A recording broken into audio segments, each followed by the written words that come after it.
আবু বকর যেই বংশের, আবু জাহেল সেই বংশের, একই বংশের কুরাইশ। ওমর যেই বংশের, আবু লাহাব সেই বংশের, একই বংশের মানুষ, এরা দুজনই কুরাইশ। মালিকের পছন্দ হয়েছে, আবু বকরকে নিছে। মালিকের পছন্দ হয় নাই, আবু জাহেলকে। আল্লাহর পছন্দ হয়েছে, ওমরকে নিছে। আল্লাহর পছন্দ হয় নাই, আবু লাহাবকে। কার ফয়সালা এটা? নবীজির আপন চাচা আবু তালেব, নবীজিরই আপন চাচা আব্বাস, হযরতে আব্বাস, উনিও নবীজির চাচা। হযরতে আব্বাস যেমন চাচা, আবু তালেবও নবীজির চাচা। আবু তালেব নবী সাল্লাল্লাহু আলাইহি সাল্লামের মৃত্যু পর্যন্ত, আবু তালেবের মৃত্যু পর্যন্ত একদিনও নবীজির কোনো বিরোধিতা করেন। কথাটা বুঝেন, আমি বলি, কোনো বিরোধিতা করে না। 38 বছর নবীজির সেবা করছে আবু তালেব, 38 বছর। নবীজি সাল্লাল্লাহু আলাইহি সাল্লামের বয়স যখন 12, তখন নবীজির দাদা আব্দুল মুত্তালিব ইন্তেকাল করছে। তো মৃত্যুর সময় নবী সাল্লাল্লাহু আলাইহি সাল্লামকে আবু তালেবের হাতে তুলে দিছে, বলছে আমার নাতি বাবা হারা। নবীজি সাল্লাল্লাহু আলাইহি সাল্লামের আব্বা জান তো ইন্তেকাল করছে, তো এই ফুতের কাছে দিয়ে গেছে নাতি আবু তালেব।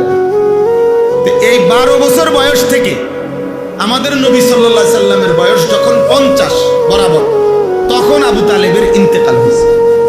তাইলে কত বছর? 12 থেকে 50, 38 বছর। 38 বছর একটা। এই 38 বছর নবীজির খেদমত করছে আবু তালেব, আদর সোহাগ করছে তিনি। নবী সাল্লাল্লাহু আলাইহি সাল্লামের সমস্ত দিকে নজর রাখছে।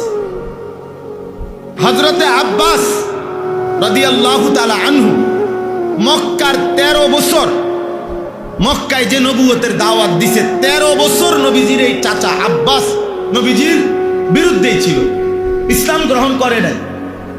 মদিনায় যাওয়ার পরে বদরের যুদ্ধেও উনি নবী সাল্লাল্লাহু আলাইহি সাল্লামের বিরুদ্ধে যুদ্ধ করার জন্য আসছে।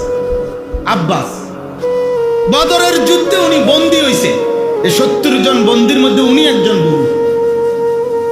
এইভাবে এত লম্বা সময় যিনি ছিল, উল্টা আল্লাহর ইচ্ছা হইছে, আল্লাহ আব্বাসকে কালেমা দিছে, ঈমান দিছে, কিন্তু 38 বছর যে সেবা করছে আবু তালেব, উনি বেঈমান হয়েই মারা গেছে। এখন এটার কি ব্যাখ্যা?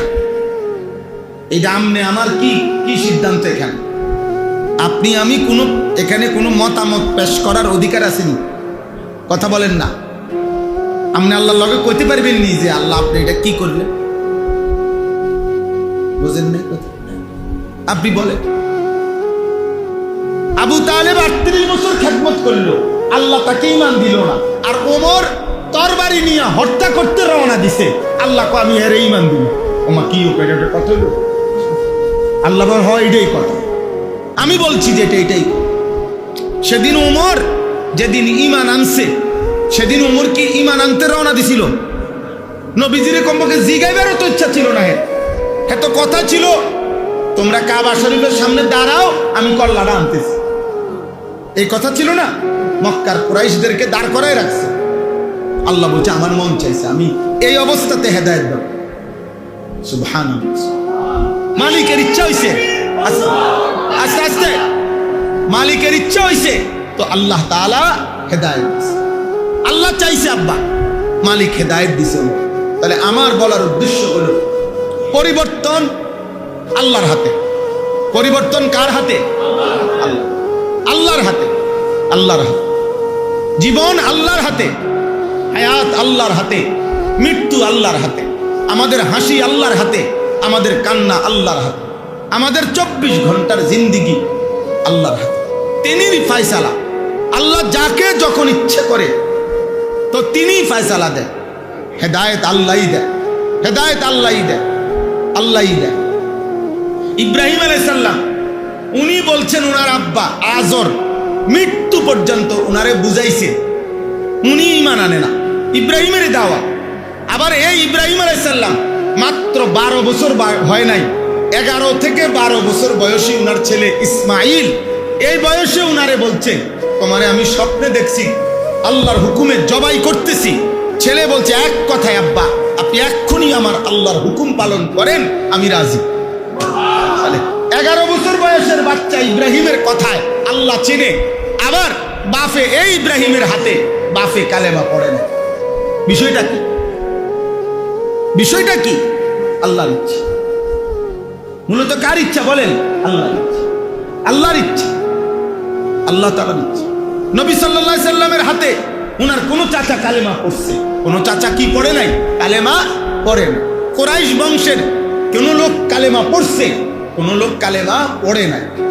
এজন্য ছেলেদেরকে বলি, আব্বা তোমরা কেউ মনে করো না আমরা হুজুররা ইসলাম, মসজিদ, মাদ্রাসা, কোরআন, আল্লাহর দ্বীন তোমাদের কারো মুখাপেক্ষী, কারো মুখা। তুমি যদি ল্যাংটা হইয়াও নাচো অসুবিধা হইতো। তোমার মতো আমার মতো 2-4 পাগল ছাগলের জন্য ইসলাম আটকায় নাই। তোমার মতো আমার মতো নাফরমানরে না নিল ইসলামের বিজয় হবে। নবীর কথা সত্য হবেই হবে, হবেই হবে। কিন্তু আমারে নিলে আমার লাভ, আপনারে নিলে আপনার লাভ। হাদিসের মধ্যে কথা স্পষ্ট আছে, হাদিসের কুদসির মধ্যে আছে। আল্লাহ তাআলা বলছেন, লাউ আন্না আউওয়ালাকুম ওয়া আখিরাকুম ওয়া ইনসাকুম ওয়া জিন্নাকুম কানু আলা আতকা কলবি রাজুলিন ওয়াহিদিন মা যাদা ফি মুলকিহি শাইআন। আল্লাহ বলে, হে আমার বান্দাগণ, তোমাদের প্রথম ব্যক্তি থেকে শেষ ব্যক্তি, তোমাদের জিন এবং তোমাদের মানুষ, সমস্ত জিন, সমস্ত মানুষ, পৃথিবীর প্রথম জিন থেকে শেষ জিন, পৃথিবীর প্রথম মানুষ থেকে শেষ মানুষটাও যদি সকলেই যদি সর্বশ্রেষ্ঠ মুত্তাকি আল্লাহওয়ালা সর্বোচ্চ বুজুর্গ যদি সকলেই হয়, আল্লাহ তাআলা বলে, খোদার কসম বান্দা, আমার রাজত্বে, আমার মর্যাদায় এক বিন্দুও বাড়বে না। আমি যেমন আছি তেমন। এরপরের হাদিসের দ্বিতীয় অংশ আবার আল্লাহ বলছে, লাউ আন্না আউওয়ালাকুম ওয়া আখিরাকুম ওয়া ইনসাকুম ওয়া জিন্নাকুম কানু আলা আফজার কলবি রাজুলিন ওয়াহিদিন মিনকুম মা নাকাসা মিন মুলকিহি ফি মুলকিহি শাইআন। যদি তোমাদের প্রথম মানুষ, শেষ মানুষ, প্রথম জিন, শেষ জিন সকলেই যদি এই পৃথিবীর সর্বনিকৃষ্ট বেঈমান, নাফরমান, সবচেয়ে বড় বেঈমানের মতো যদি সকলেই হয়ে যায়, আল্লাহ বলে, বান্দা আমার রাজত্ব, আমার শ্রেষ্ঠত্বে এক জাররাও কমবে না। মা নাকাসা, ওইদিকে বলছে মা জাদা। সবাই জুনায়েদ বাগদাদি, আব্দুল কাদের জিলানী হইল, আমি আল্লাহর মর্যাদা বাড়বে না। সবাই ফেরাউন নমরুদ হইল, আমি আল্লাহর মর্যাদা, আমি আছি, আমি আমার কোরআন কোরআনই থাকবে, আমার দ্বীন দ্বীনই থাকবে, আমার ইসলাম ইসলামই থাকবে, আমার নবী নবীই থাকবে, আমি থাকবে। তুমি হাওয়া দিলে নবীর মর্যাদা বাড়বে, তুমি কমাই দিলে নবীর মর্যাদা কমে যাবে। না না, মোহাম্মদ হামিদে হামদে খুদা বাস, খুদা মদহে আফরি মুস্তাফা বাস। আল্লামা ইকবাল বলছে, আল্লাহর প্রশংসায় নবী যত কথা বলছেন, আল্লাহর প্রশংসার জন্য তাই যথেষ্ট। নবীর প্রশংসায় আল্লাহ যা বলছে তাই যথেষ্ট। মোহাম্মদ হামিদে হামদে খুদা বাস, বাস মানে যথেষ্ট। মোহাম্মদ হামিদে হামদে খুদা বাস, খুদা মদহে আফরি মুস্তাফা বাস। আল্লাহর নবীর প্রশংসায়, আল্লাহর জন্য আল্লাহ যা বলছে, কোরআনে নবীর মর্যাদা তাই যথেষ্ট, তাই যথেষ্ট। অতএব ইসলাম ছোট হয় না। ইসলাম কি হয় না? কোরআন ছোট হয় না, আল্লাহর দ্বীন ছোট হয় না, নবী মুহাম্মদ সাল্লাল্লাহু আলাইহি সাল্লাম ছোট হয় না। আব্বা, আল্লাহ কোরআন, আল্লাহ পাক ছোট হয় না। আমি ছোট হই, গুনাহ করলে আমি ছোট হই, নাফরমানি করলে আমি ছোট যাই, আমি ক্ষতিগ্রস্ত হই। এই মিথ্যা, চুরি, জিনা, ব্যভিচার, মদ, জুয়া, সুদ, ঘুষ, নারী, ছবি, গান, বাদ্য, খেলাধুলা, তামাশা, মোবাইলের এই অস্থিরতা, চুল চেহারায় এই বেঈমান মুশরিকের অনুসরণ, 24 ঘন্টা আল্লাহর অবাধ্য জীবন, আব্বা, এ তোমাকে ক্ষতি করে না। আসমানের ক্ষতি হয় না, জমিনের ক্ষতি হয়। এতে সূর্যেরও ক্ষতি হয় না, চাঁদেরও ক্ষতি হয় না। সূর্য ডুবতেও দেরি হয় না, চাঁদ উঠতেও দেরি হয় না, রাত শেষ হইতেও দেরি হয় না, দিন আসতেও দেরি হয় না, কোনো অসুবিধা হয় না। কায়নাত তার নিজ গতিতে চলে, শুধু আমি আর তুমি জাহান্নামের দিকে যাই। আমাদের বরবাদি, আমাদের একটা ছেলে বুঝো, একটা ছেলে বুঝো, একজনই বুঝো। অনেক চালাক মনে করো তোমরা, অনেক ছেলে অসভ্যতাকে চালাকি মনে করে। না আব্বা, অসভ্যতা তো চালাকি না, অসভ্যতা। নোংরামিকে চালাকি মনে করে। না রে বাবা, নোংরামি তো চালাকি না, নোংরামি তো নোংরামি, নোংরামি তো নোংরামি। গুন্ডামি তো চালাকি না, গুন্ডামি তো গুন্ডামি। সন্ত্রাসী তো চালাকি না, সন্ত্রাসী। সাদাবাজ তো চালাক না, সাদাবাজ। সুর তো চালাক না, সুর। ডাকাত তো চালাক না, ডাকাত। লুচ্চা তো চালাক না, লুচ্চা। বেশ্যা তো চালাক না, বেশ্যা। পতিতা তো চালাক না, পতিতা। সুদখোর তো চালাক না, সে সুদখোর।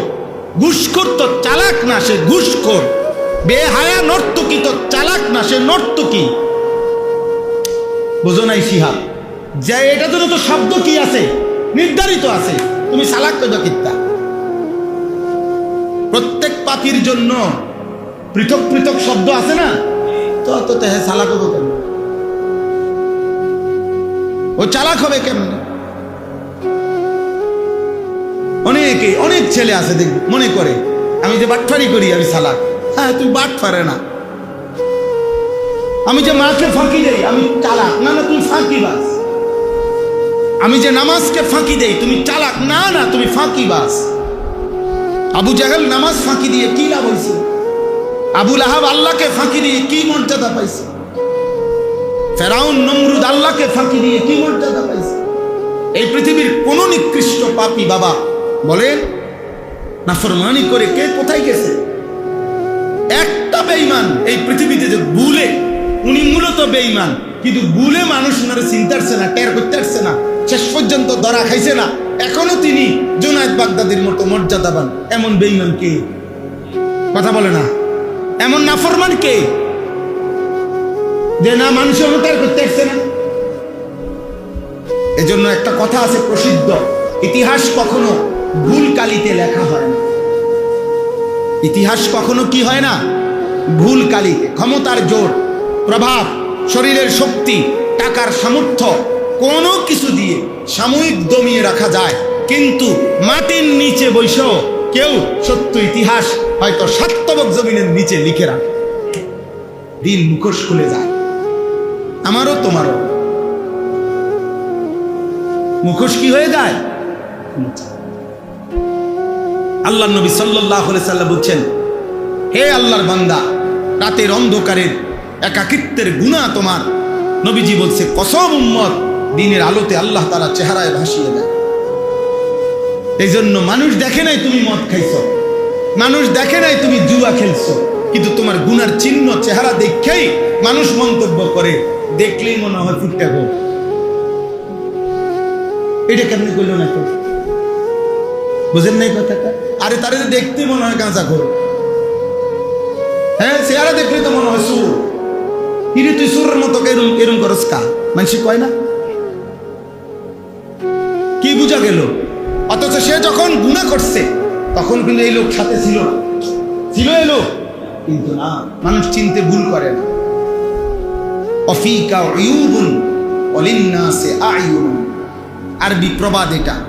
অফিকা উয়ুবুন ওয়ালিন্নাসি আয়ুন, তোমারও দোষ আছে, মানুষেরও চোখ আছে। তোমারও দোষ আছে, মানুষেরও চোখ আছে। তোমরা যারা আব্বা মুশরিকের মতো চুল, মানুষ তোমাদেরকে ইমানদার ভাবে না। তোমরা যারা বেনামাজি, মানুষ তোমাদেরকে ভদ্র ভাবে না রে আব্বা। তোমরা যারা মোবাইলে উলঙ্গ ছবি দেখো, নর্তকী দেখো, মানুষ তোমাদেরকে চরিত্রবান ভাবে না, অসতী ভাবে। হয়তো বলে, নয়তো বলে না, সেটা ভিন্ন বিষয়। বলে কেউ, কেউ বলে না। না বলা মানে তো বাচ্চা গেলা না। যাদের কপালে নামাজ নাই, সেজদা নাই আব্বা, এটা মানুষ বুঝতে ভুল করে না, চিনতে ভুল করে না, ভুল করে না। এই জন্য কোনো একজন ছেলে, কোনো একজন, তোমরা আমাদের পরিচিত ছেলে, আমি এই এলাকার মানুষই বলা যায়। ওই যে মৌলানা শিহাব আমাদের ছাত্র, ও আমার বলতেছে হুজুর ঘোষণা দিয়ে দিতাম না। আমি বললাম সাইফারাও যদি আমার নাম কইয়া দেওয়ান লাগে আমি কে, তো আমি আজ এত বছর কাটি করি। এই গ্রাম তো আমি একবার দুইবার না, বারবারই আসছি। কবির ভাই বলতেছেন মসজিদের শুরুতেই আমরা আসছিলাম, আমার হয়তো মনে নাই, কিন্তু কত আসছি আপনাদের এলাকায়, গলিতে গলিতে আসছি, গ্রামে গ্রামে গেছি, গ্রামে গ্রামে। আলহামদুলিল্লাহ সোনাকান্দা মাদ্রাসায় যখন চাকরি করতাম, কত পায়ে হাইটা হাইটা এই গ্রামগুলোতে আমরা মাহফিলে গেছি, ক্ষেতের লাইনে দিয়ে গেছি, ফইরা পাঞ্জাবি টাঞ্জাবি ফেঁকে কাদায় নির্যা শেষ, এইগুলো নিয়ে ওয়াজ করছি। ও এখান থেকে সোনাকান্দা মাদ্রাসা থেকে হাঁটতে হাঁটতে কোনাকুনি দিয়া জগন্নাথপুর, শেষরা, কিতা সুমুরিয়া, আরো আছে, আরো একটা দূর আছে একটা গ্রাম, নদীর পার দিয়ে দিয়ে গেছি, নাল্লা না কি জানি বা এই জাতীয়, হ্যাঁ মোল্লা নাল্লা এই জাতীয় হাইটা গেছি, হাইটা 2 ঘন্টা 3 ঘন্টা পায়ে। হাটখোলা বাজার আমার প্রথম মাহফিল বয়ান করছি, ও ঈশাননগর, আরো কি কি নাম ভুলে গেছি, আমাদের বাউসাইলের স্যারের বাড়ি। আল্লাহ সবাইরে ভালো রাখেন। তো যাই হোক আব্বা, আমরা বলতে চাই এই কথাটা যে আমাদের জিন্দেগির এটা বোঝা উচিত। আমি যে আয়াতগুলো পড়ছি এখন আমি সেগুলো তর্জমা বলি, কিন্তু শুরুতে সবাইরে বলে নিলাম, ছেলেরা তোমাদেরকেও বলি, প্রিয় ভাই আমার, বেঈমান দুশ্মন তোমাদের ধোঁকা দিছে। দুশ্মন তোমাদেরকে বলছে জীবন মানে খেলাধুলা, জীবন মানে বিশ্বকাপ, জীবন মানে ফুটবল। কিন্তু বেঈমানের কাছেও আজ পর্যন্ত কোনো উত্তর নাই যে এর দ্বারা আখিরাত বাদ দিলাম, ওরা যেহেতু কাফের, কিন্তু ওদের কারো কাছে দুনিয়াবি কোনো যুক্তিও নাই। আমি তো পরিষ্কার বলছি যে ফিফা যারা এই ফুটবল বিশ্বকাপের আয়োজন করেছে তারা বলুক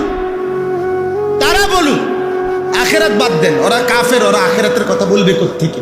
কিন্তু দুনিয়াবি পৃথিবীর, এই বর্তমান পৃথিবীর কি উপকারিতাকে সামনে রেখে খেলার আয়োজন, এটা তারা বলুক। তোমাদের কারো জানা থাকলে তোমরা কও, এই পৃথিবীর কি উপকার এর দ্বারা? এই যে 1.5 মাস ব্যাপী বিশ্বকাপ ফুটবল খেলা হবে, এর দ্বারা পৃথিবীর উন্নতি কি হবে? মানবতার কি সমস্যার সমাধান হবে? পৃথিবীতে কি যুদ্ধ বন্ধ হয়ে যাবে? পৃথিবীতে খুন, ধর্ষণ, নারী নির্যাতন বন্ধ হয়ে যাবে? বলেন, তাহলে পৃথিবীতে হত্যা, খুন, রাহাজানি, দুর্নীতি বন্ধ হয়ে যাবে? পৃথিবীর কি উন্নতি, মানবতার কি উন্নতি? এর মানে একটা কারণ বলুক, একটা বেঈমানে বলুক ওরা যে পৃথিবীর কি উন্নতিকে সামনে রেখে। একটা মানুষ যদি বলে যে আমি মাটি কাটতেছো কি লেখা, বলে ভাই আমি ওখানে একটা ছোট গর্ত হয়ে গেছে রাস্তা, আমি মাটিটা দিয়ে ফুরিয়ে দিই, তত একটা উদ্দেশ্য আছে মাটি কাটা। 10 টাকার বুট খাওয়ার তো একটা উপকারিতা আছে, এটার উপকারিতা সব পত্রিকা আসছে, অনলাইন মিডিয়াতে আসছে খবর। আমেরিকা, মেক্সিকো, কানাডা, যে 3 জায়গায় ফুটবল খেলার আয়োজন, নাউজুবিল্লাহ, বলতো লজ্জা ভাই, শুধু বুঝার জন্য বলতেছি। 3 জায়গাতে বর্তমান যেখানে ফুটবল বিশ্বকাপ খেলার আয়োজন, সেখানে সবচেয়ে বেশি চাহিদা যে সমস্ত নারী যৌনকর্মী যারা তাদের দেহ বিক্রি করবে, তাদের রেট, তাদের দাম, তাদের মূল্যায়ন সবচেয়ে বেশি সেখানে। এটা মিডিয়ার খবর, সবচেয়ে বেশি। নাউজুবিল্লাহ, তার মানে জিনার আড্ডা হবে। একদিকে খেলবে মাঠে, আরেকদিকে নেশা, জুয়ার আড্ডা, নেশার আড্ডা, নারীর আড্ডা, এই মিলে খেলা। কোটি কোটি টাকা অনলাইনে জুয়া হবে এই খেলোয়াড়ের নামে, এই দলের নামে, বুঝো নাই কথা, এই ম্যাচের নামে। অথচ আর্জেন্টিনার খেলোয়াড় চিনেও না, ব্রাজিলের খেলোয়াড় চিনেও না, ওরা জানেও না, আমাদের পরিচয়ও জানে না। আমাদের যেই যুবক 24 ঘন্টা রাত্র দিন তার জন্য মাতলামি করতেছে, এই মাতালের খবর ওই মাতালে জানেও না, ও চিনেও না। এখানে মারামারি করে 50 জন আহত হয়েছে বাংলাদেশে। কিছুদিন আগে, 3-4 দিন আগে ব্রাজিল আর্জেন্টিনার সমর্থকদের মারামারি 50 জন আহত হয়েছে। হ্যাঁ হ্যাঁ, ফ্রি চিকিৎসা দিবে কেউ, কেউ আপনার ফ্রি দাঁতের চিকিৎসা দিবে, কেউ এটা দিবে। যাই হোক, আল্লাহ সবাইকে বুঝ দান করে, আল্লাহ সবাইকে কল্যাণ দান করে। প্রিয় ভাই, আল্লাহকে ভুলে গেলে, আখিরাতকে ভুলে গেলে, হালাল হারাম ভুলে গেলে, পাক নাফাক ভুলে গেলে, জায়েজ না জায়েজ ভুলে গেলে, এটাই কথা কোরআনে আল্লাহ বলছে, আমি আল্লাহ থেকে যে ছুটে যায়, খোদার কসম আল্লাহ বলছে, সে যে কোথায় হারিয়ে যায় আর কেউ জানে না। আল্লাহ তাআলা কোরআনে তাকে ঝড়ো বাতাস, আমি অনেক সময় এটা দেখছি, দেখবেন পলিথিন, ওর খোলা পলিথিন, বাতাস খুব জোরে, তো পলিথিন দেখবেন অনেক সময় মনে হয় যে এটা এরম উড়ে, পলিথিনটা বাতাসে, একবার বাতাসে এদিকে যায়, আবার এইটার এই বাতাস বাইরেইয়া এদিকে নিয়ে আসে। মানে পলিথিনের আর নিজস্ব ক্ষমতা থাকে না যে কোন দিকে যাবে, বাতাস তাকে যখন যেদিকে বাইরে, এদিকে সে কি করে, বাইরে খায়। কথা বল, আল্লাহ কোরআনে এটাই বলছে যে বেঈমান আমি আল্লাহ থেকে ছুটে গেল, খোদার কসম আল্লাহ বলে, ঝড়ো বাতাস এবার তাকে এদিক থেকে সেদিক, সেদিক থেকে এদিক শুধু ঘুরাবেই। এই নাফরমানার কোথাও স্থির হইতে পারবে না যে তার ঠিকানা কোথায়, গন্তব্য কোথায়, যাবে কোথায়, থামবে কোথায়। আমি তো জানি আমার হালাল স্ত্রী আছে, অতএব আমি থামবো গিয়ে তার কাছে। আমি তো জানি আমার নির্দিষ্ট পরিমাণ টাকা হালাল আছে, আমি থামতে হবে এখানে। কিন্তু বেঈমান থামবে কোথায়? যে ছেলে যুবক উলঙ্গ নারী দেখে, নর্তকীর ছবি দেখে, এই জানোয়ার, এই মানুষরূপী হাইওয়ান কোন নারী দেখা কতক্ষণ দেখে থামবে, এর কোনো নিশ্চয়তা আছে? ও কি জানে? ও জানে না। চোর থামবে কখন? সুদখোর থামবে কখন? ঘুষখোর থামবে কখন? হারাম নর্তকী থামবে কখন? জানে না। পাপী জানে না। পাপীর কোনো গন্তব্য থাকে না, নাফরমানের কোনো মঞ্জিল থাকে না, পাগলের কোনো ঠিকানা থাকে না, মাতালের কোনো ঠাই মিলে না। হ্যাঁ, তোমরা যারা মনে রাখো তোমরা মুসলমান, দুশ্মন তোমাদেরকে ঘুরে গড়াইয়া একদিন তোমাদেরকে ফেলেই দিবে, টেনে নিবে না কোনোদিন। সুখের দুঃখের বিপদের কোনো মুহূর্তে টেনে নিবে না। আজকে পর্যন্ত পৃথিবীতে এই পর্যন্ত ফিলিস্তিন সমস্যার কোনো সমাধান কোনো বেঈমান দেয়, রোহিঙ্গা সমস্যার কোনো সমাধান করে না, কাশ্মীর সমস্যার সমাধান করে না। অথচ পৃথিবীর অসংখ্য ইহুদি খ্রিস্টানদের ছোট ছোট অঞ্চল আলাদা আলাদা করে, সুদান আলাদা করে দিছে, ভিয়েতনাম আলাদা করে দিছে, কত কিছু আলাদা করে দিছে। যেখানে এই খ্রিস্টান কোন অঞ্চলের কিছু মানুষ বিদ্রোহ করছে, ওদের একটা সমাধান করে দিছে। মুসলমানের সমাধান হয়, মুসলমানের সমাধান হয়। আমরা মুসলমান, পরিচয় লুকাইয়াও পারতেন না, চুল দিয়া, চেহারা দিয়া, প্যান্ট হাফ প্যান্ট পইরা খাড়াইয়া মুততেও আপনি পরিচয় লুকাইতে পারতেন না কেউ। ছেলেদেরকে বলি আব্বা, কারণ তোমার অজান্তেই তোমার জন্ম নিবন্ধন সনদে ওরা জানিয়ে নিছে তোমার ধর্ম ইসলাম। ওরা এটা কি করে রাখছে? এটা অনলাইনে আছে না? সমস্ত প্রতিটা তথ্য আমাদের কোথায় আছে? অনলাইনে আছে। প্রত্যেক পাসপোর্টে আমার তথ্য আছে, আমি ধর্মের ইসলাম। আমার জন্ম নিবন্ধন সনদে, আমার টিকা কার্ডে লেখা আছে আমার ধর্ম ইসলাম। তাহলে আর এগুলো সব অনলাইনে আছে।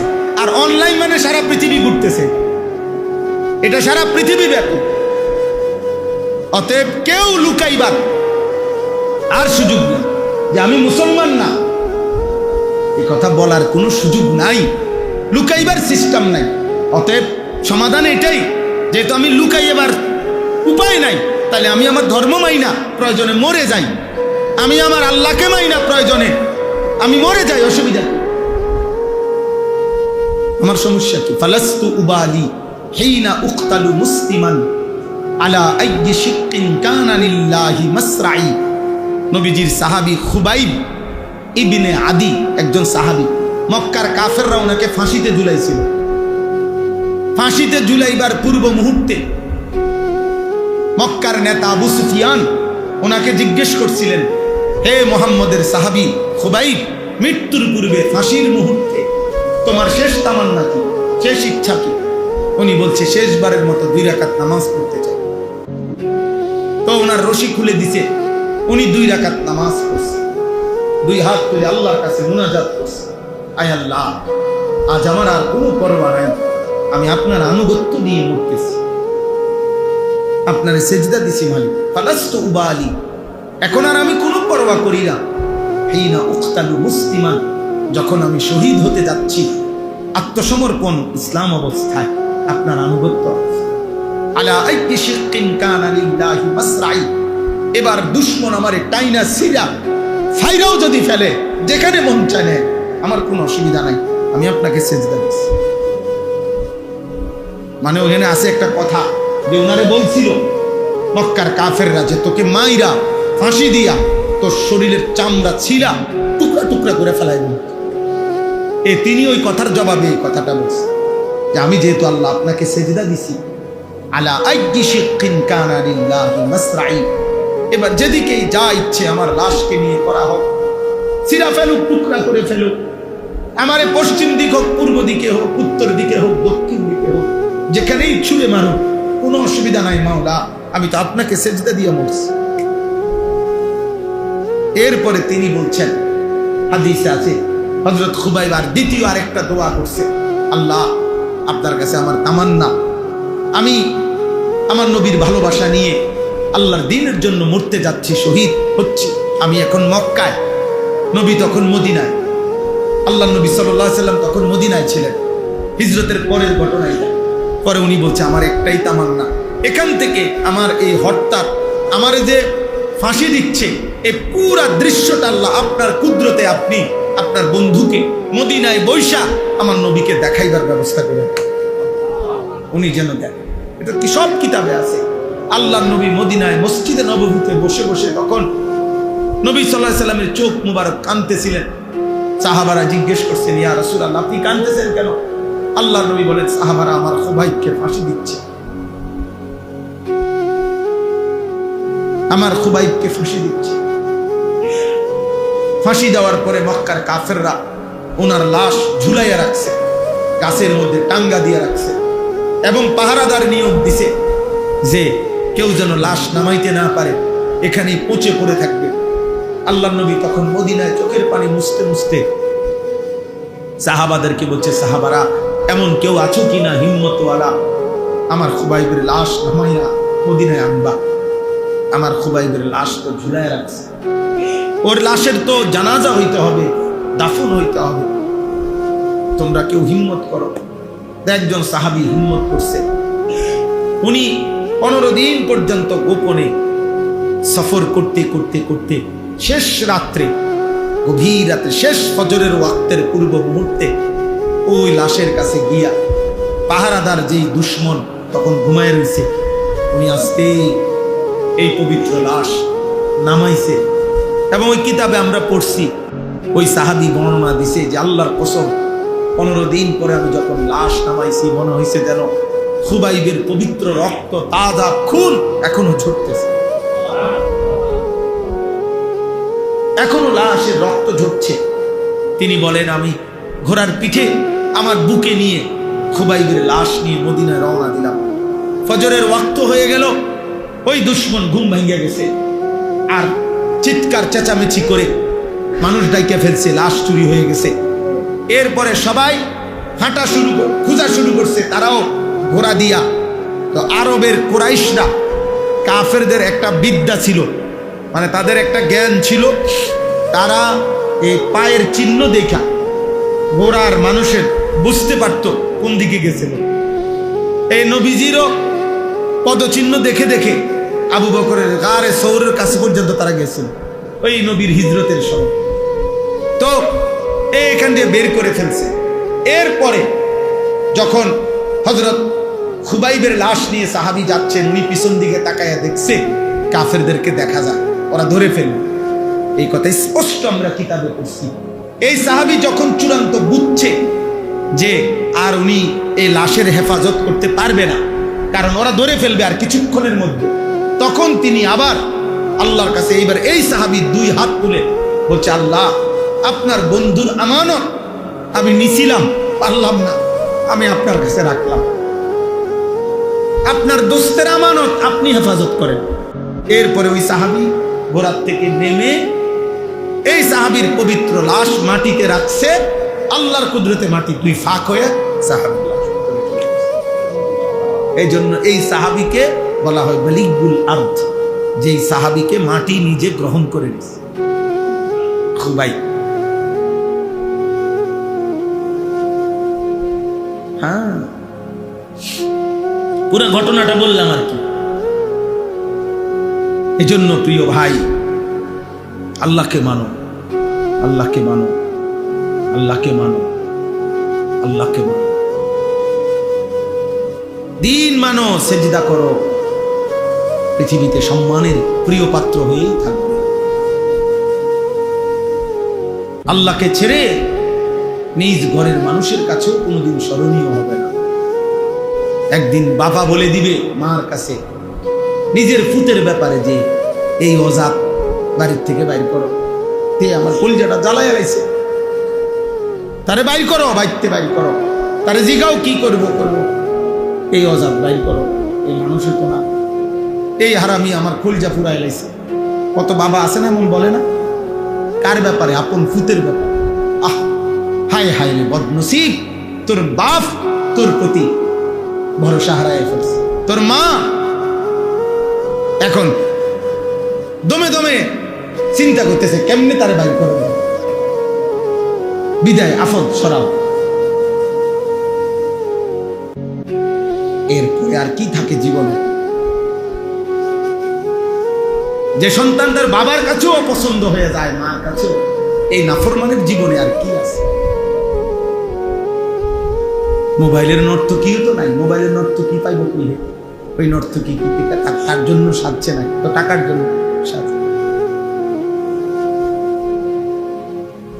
আল্লাহ আমাদেরকে হেফাজত করেন, আল্লাহ আমাদেরকে মাফ করে দেন। এই সূরার 5টা আয়াত আমি তেলাওয়াত করেছি, এবার তর্জমাটা বলি, তাইলে আমার কথা শেষ। আমাদের জীবনের একটা স্বপ্ন, বাবাদেরকে বলি, আপনাদেরকে বলি, জীবনের লম্বা সময় হয়ে গেছে, হায়াতও লম্বা সময় হয়ে গেছে। আমি আজকেও শিহাবের কাছে বলতেছিলাম, আমার 45 বছর, দেখতে দেখতে